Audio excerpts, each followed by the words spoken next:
Bismillahirrahmanirrahim. Assalamu alaikum and welcome back to News and Views on Salam Media. It's just gone at 9:15 a.m.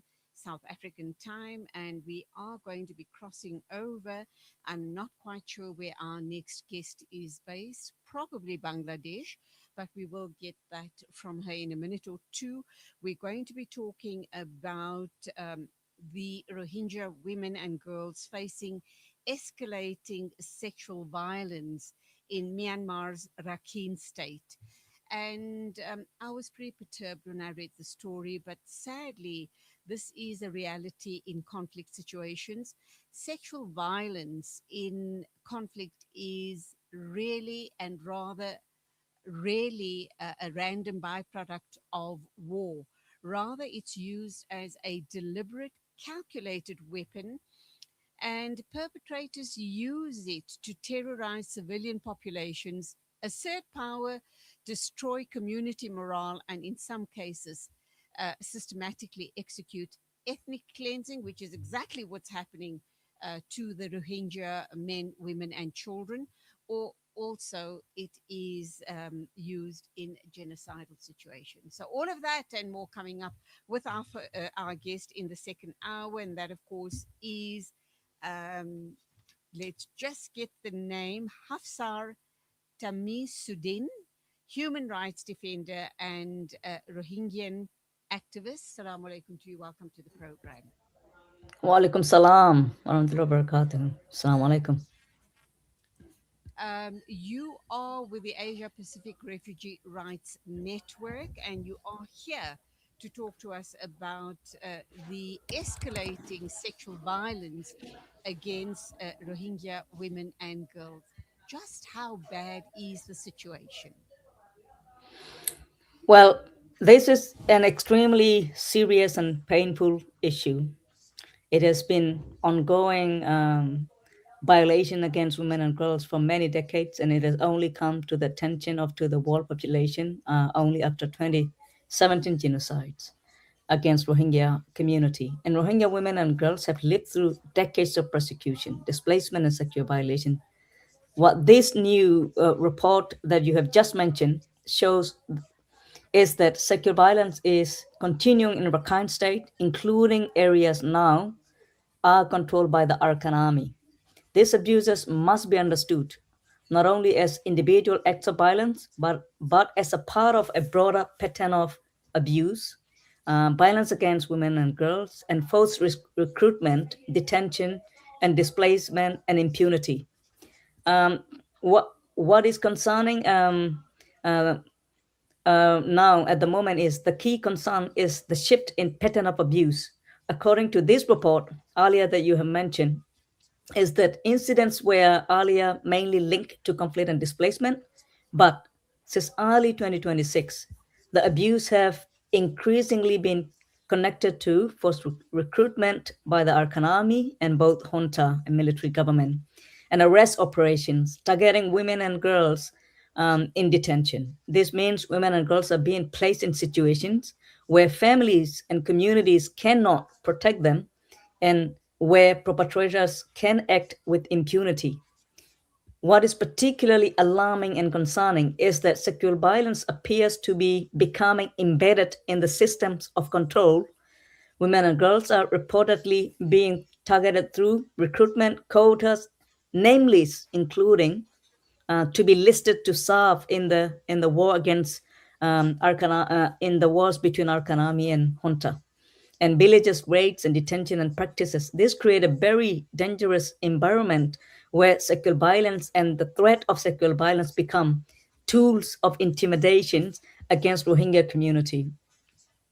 Why And the Rohingya women? Yes, sadly, it seems as if the Rohingya people, and very especially women and girls, are caught up between two forces. It's the army, the Arakan army, and the junta. So it's yes. not just one force that is perpetrating these abuses on these women and girls. It's two forces, and there really is no form of escape. There's just absolutely no respite for these women and girls. What happens then Do they capture these women? Do they hold them in captivity and then rape them repeatedly and then use them as sex slaves? Or is it just a once off situation? Get hold of women and girls, rape the girls, and then they're free to go. What is the situation there? And if and when the girls and women are let free or if they escape, what does their future looks like?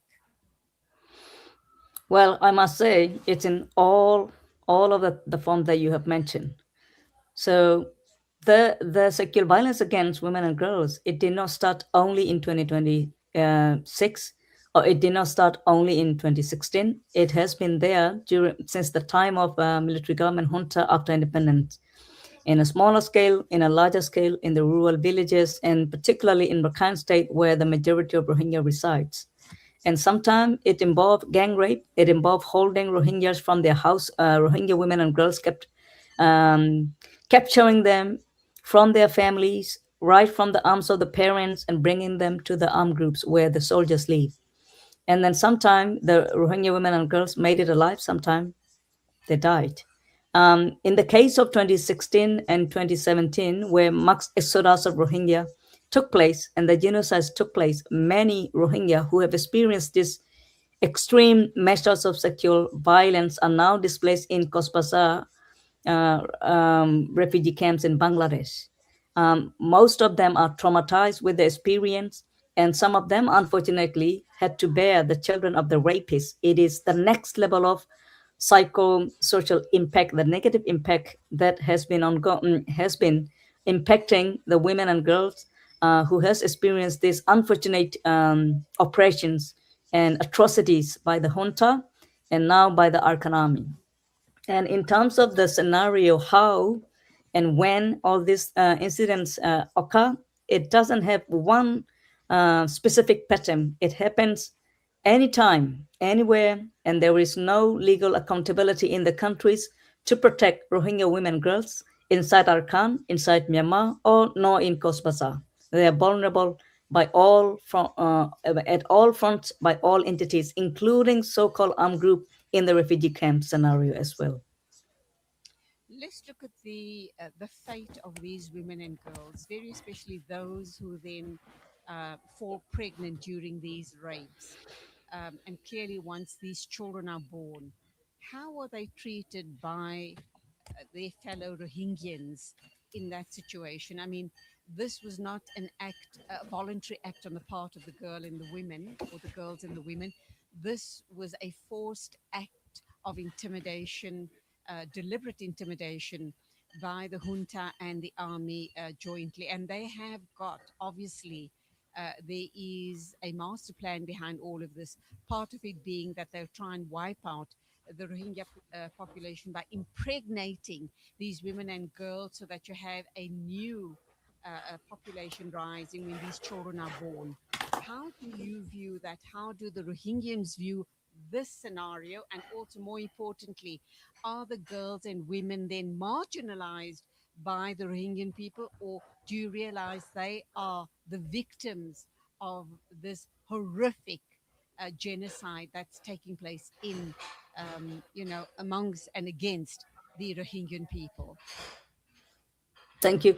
Again, I think it will be applicable for many communities that are religious, that follow monogamy, and then that takes the dignity of women and girls in a very high regard, and particularly in the Muslim context where the dignity and the respect of the women's are so important.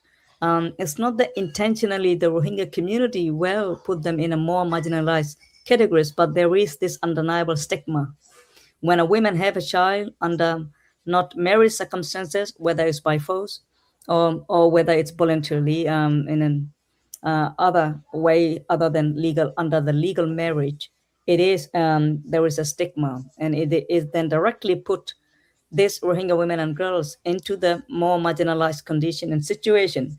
And most importantly, in the refugee camp scenario, because now we have about 1.3 million Rohingya refugees residing in the refugee camps, where the essential survival needs of these populations are at risk, and the funding cut is in place. To provide these women and girls enough and adequate and necessary social psychological support is very challenging, and there is nothing in place or very limited. So, in that sense, these women and girls are um, more vulnerable compared to other women and girls who did not experience this sexual violence, and having to had to bear, unfortunately, the children of this rapists. And then it does not, the vulnerability and the marginalization does not end to the women. It also carried towards to the children. There is stigma, there is a community perception, and also when these women fortunately get a partner in this partnership scenario, then the women still fall into more vulnerable condition, because you then already have a child that you were forced to carry from your rapist, not from your current husband. So it then put in the women in a more vulnerable circumstances and situation. And that poor child will grow up being very marginalized and probably reminded for the rest of his or her life that he is a product of his mother having been raped. As if that's not bad enough, being, Rohingyan, and then you have to still live with this. Do you perhaps know how big that community might be? The children of rape cases, is that a big enough community, and are they getting adequate support? I do understand there's been aid cuts all around the world, but surely in a situation like this, the community should really try and support these women and girls of rape, and those girls and women that do give birth to illegitimate children from the rape. They need all the support they possibly can get. Marginalizing them doesn't help the situation at all, does it? It is a very difficult living situation in the refugee Complex, camp scenario. complex. Yes, the context is that if I answer you very shortly, no. And the number, I cannot tell you precisely because it is sensitive and confidential information. But I can tell you this: there is about 20 to 30,000 orphanage without parents. They either have lost their parents during the genocides, or one of the mother might be one of the victim of these sexual violence cases. So the need for the support for the children and also for the women is still it's very huge and massive, and I do not believe, from my knowledge, is that they are receiving the type of psychosocial social support that they are required to balance off all the marginalization and oppression they have experienced, they are still going through, to then heal and live wherever the lives and wherever the situation that they are living in right now. You've just mentioned something quite staggering, and I didn't even factor that into the equation, and that is the number of orphanages you have. So clearly, the orphans in those places of care are orphans of probably women who've been raped. They then abandon the babies, and the babies then end up in the orphanage. Not forgetting, of course, parents of children who are killed or have been killed in the genocide. They too then end up in the orphanages. What does the future look like of these orphans? You mentioned a staggering figure there, and without being insensitive, perhaps this is also one of the reasons of the militia and, of course, the AA is to create as many orphans as they possibly can, and then probably ship them off to Western countries and wipe their memories of their identity.